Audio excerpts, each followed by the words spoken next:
This ain't going to be like Florida with their fifth-string waterboy quarterback in there. No. A team like Ole Miss is going to capitalize off of those interceptions. Give Ole Miss and Lane Kiffin 3 INT, see what happens. And here's what's really persuaded me in this matchup.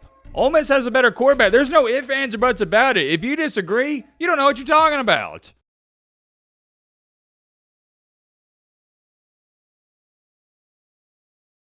Ladies and gentlemen, boys and girls, hope all of you having a great week. Hope all of you having a great Thursday night. If not, hope this video can make it a little bit better. Man, oh man, it is time for the Georgia Bulldogs versus the Ole Miss and the Lane Train preview. Woo!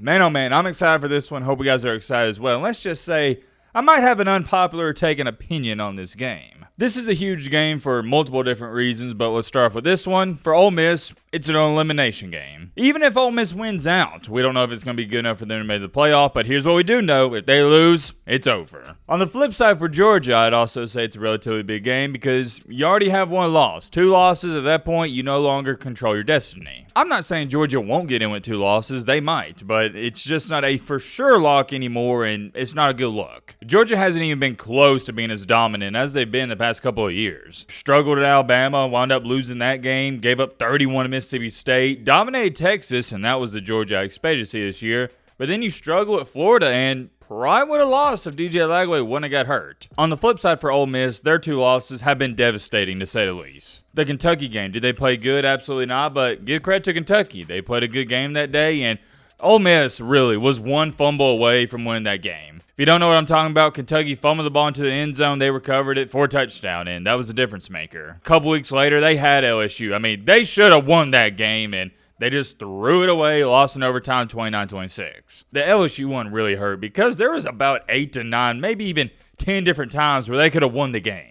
They couldn't do it. In the past couple weeks, they bounced back with wins over Oklahoma and Arkansas, taking care of business. Let's pull up the line for this game. As where it stands right now, Georgia is a 2.5-point favorite. This is a home game for Ole Miss. That's going to be a sight to see. It's a beautiful place, and those fans are going to be rowdy. I mean, they want to win this game bad. Georgia, they just kind of want to win this game, but Ole Miss, no, they need it. As far as it goes for your running backs and wide receivers, I think both teams have a ton of talent there. We'll say it's 1A, 1B. Here's going to be your difference maker in this ball game. Timmy Beck versus Jackson Dart. Jackson Dart has quietly been having a Heisman season. I've been keeping up with it closely. It's sad and unfortunate. The only reason people aren't talking about him in regards to the Heisman Trophy is because Ole Miss already has 2 losses. And we know how it goes. The more you lose, the less likelihood you have to win the Heisman Trophy. Whereas, I guarantee you, if Ole Miss was undefeated, he'd probably be leading the Heisman race. Different conversation for a different day. On the flip side of Carson Beck, he has been one of the worst quarterbacks in the SEC. He's been awful. I don't know what happened from last year to this year, but it has been a night and day difference. And it's not like Carson Beck was insanely great last year. He wasn't. It's just all the mistakes. It's been eye-opening. And it goes to prove just how good Georgia is.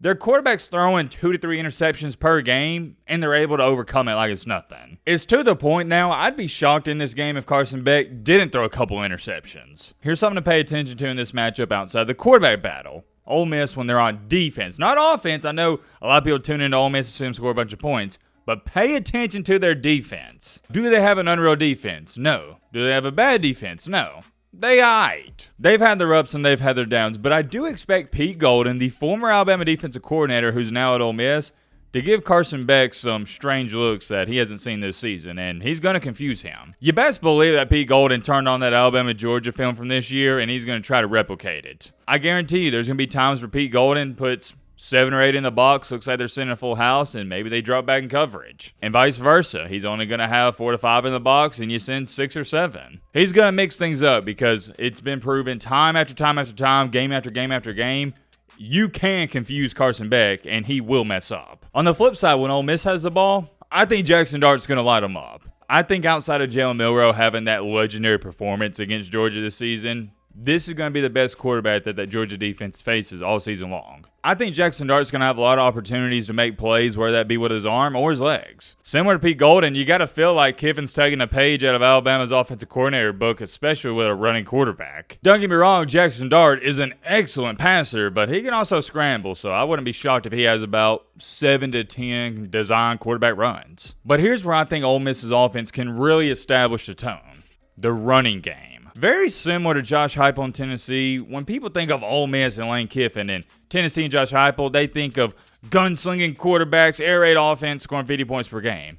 But that's not even true. It's not even the case. Lane Kiffin and Josh Heupel both want to establish the run first, and if they can run the ball 100 times per game, that's what they want to do. The run just opens up the passing game, and it's vice versa. The passing game opens up the run. And Florida last week, I'm sure many of you watched that game, had a lot of run success against Georgia, and Georgia knew they were going to run the ball. Well, at Ole Miss, you don't know if they're going to run the ball, so I think that's going to help them out. Let me ask you a question. Why did Georgia blow out Texas? Because Texas in that entire game had like 30-some rushing yards. They couldn't run the ball, and when Georgia knew they couldn't run the ball, they got to pin their ears back on defense, and the rest is history. I expect Ole Miss to have a lot of run success, and run success is also going to equate to having success in the passing game. Trey Harris, to all my Georgia fans, if you don't know his name, you're going to learn it after this game. He already has almost 1,000 receiving yards. Ole Miss has a lot of firepower on that offensive side of the ball. Not to say that Georgia doesn't, but it's not as much in my humble opinion. I'm going to be honest with y'all, I have a hard time betting against this Ole Miss offense because they've just gotten better and better and better every single week. And I have a hard time believing Ole Miss doesn't score 28 points or more in this ball game. Will that be enough? It's going to be close because I believe Georgia, with Carson Beck, is also going to put up points. Here's what this game comes down to for me.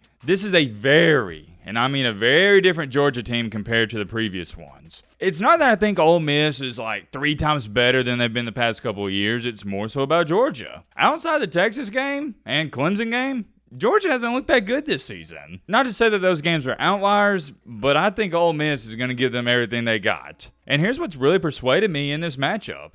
Ole Miss has a better quarterback. There's no ifs, ands, or buts about it. If you disagree, you don't know what you're talking about. Growing up, one thing that always fascinated me and one thing I always played with were fires. I love making fires in the backyard, throwing some wood on there, cardboard, etc., etc. And my granddad told me, he said, Matthew, you keep playing with fire, son. Eventually, you're going to get burnt. And guess what? I finally got burnt. It wasn't that day, wasn't that week, but it was months and months later. And you want to know who's been playing with fire this season outside of Miami? Carson Beck. He has been playing with fire all year long, and I think it's going to catch up to him. He's going to have 2 interceptions. I also believe one of those is going to be a pick 6. And against good teams like Alabama and Ole Miss in this game, they're going to make you pay for that. This ain't going to be like Florida with their 5th-string waterboy quarterback in there. No. A team like Ole Miss is going to capitalize off of those interceptions. Give Ole Miss and Lane Kiffin 3 INTs, see what happens. I got Ole Miss in the lane train pulling off the big-time upset over Georgia, 31-23. Gonna say it one more time. Ole Miss 31, the Georgia Bulldogs 23. I'm so excited for this game. Obviously, y'all know I'm a Bama fan, so excited for the LSU-Bama game. That one's always good. But this one, man, dare I say it, sort of feels like a Lane Kiffin legacy game. If he loses this one, the fans aren't going to be calling for his job or anything like that, but it's going to be another disappointment of a season. I think it's going to be a great game. Can't wait. I'm curious. Let me know your thoughts on this down below. But